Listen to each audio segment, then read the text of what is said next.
On a chilly April night, Kansas City's heartbeat slowed for just a moment. But for the family, friends, and colleagues of firefighter-paramedic Graham Hoffman, it stopped altogether. It was supposed to be a routine call. It ended in a nightmare no one could have scripted, and no one will soon forget. The final call. At around 3 a.m. on April 27th, Graham Hoffman, a 29-year-old firefighter-paramedic with the Kansas City Fire Department, responded to what should have been a standard medical transport. The patient was a woman named Shanetta Bossell, 38 years old, a name that, up until that moment, would have meant nothing to anyone outside a few police reports gathering dust. The ambulance headed toward North Kansas City Hospital under calm conditions. There was no police escort, no panic in the back, no early warning. Then, as the ambulance moved through the darkness, the unimaginable happened. Without warning, police say Bossell produced a knife and stabbed Hoffman directly in the chest, the blade puncturing his heart. 1 second he was saving a life. The next, he was fighting for his own. His partner, a fellow firefighter-paramedic, slammed on the brakes and jumped into action, trying desperately to save him as they sped toward the hospital. But it was already too late. The suspect, a ticking time bomb. The name Shanetta Bossell wasn't new to the local police.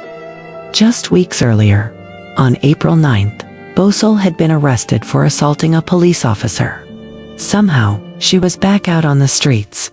And somehow, she was riding in the back of an ambulance with a first responder who didn't know the storm he was sitting next to.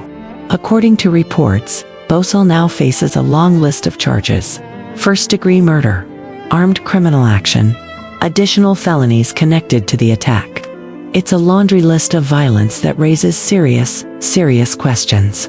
How was she cleared for ambulance transport without restraints? Why wasn't law enforcement involved given her prior assault history?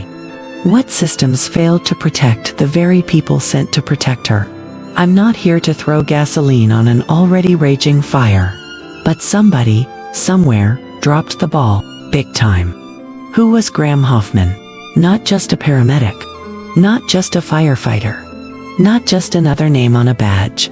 Graham Hoffman was a Kansas City native who joined the KCFD in 2022. A young man who coworkers say had a heart for helping and treated everyone like family. Friends and family describe him as someone who lived for service, the kind of person who stayed after shifts to volunteer, the kind of man who made you feel safe just by being in the room. He wasn't just running calls. He was running toward danger so others didn't have to. And that's exactly what makes this loss so searing. He died doing what he was born to do: protect community in mourning. The shockwaves hit the city instantly. Flags at half-staff. An outpouring of grief from citizens and first responders alike. Mayor Quinton Lucas called the murder an unspeakable tragedy and pledged full support for Hoffman's family. Interim City Manager Kimiko Gilmore issued a strong statement that left no ambiguity.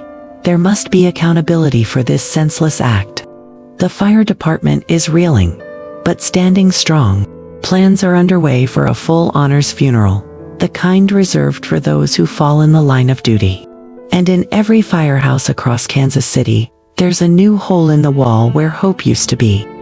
Bigger questions, harder truth. As much as this story is about mourning a hero, it also demands we confront a harsh reality. First responders are under siege. The people who show up at your worst moments now have to wonder if they'll even make it back home. How many more warnings will we ignore? How many more grams will it take?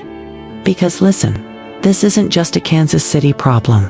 Across America, violence against paramedics, EMTs, and firefighters is climbing at a scary pace.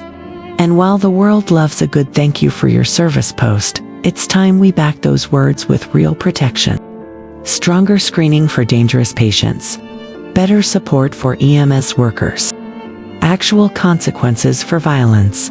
Otherwise, all the hashtags and candlelight vigils won't mean a damn thing. In closing, Graham Hoffman deserved better. His brothers and sisters in uniform deserved better. Kansas City, we all deserve better. May his memory not just be honored with flowers and tears, but with action. This is Vanessa Hartwell, digging past the headlines, asking the uncomfortable questions, reminding you, evil doesn't always wear a mask. Sometimes, it calls 911.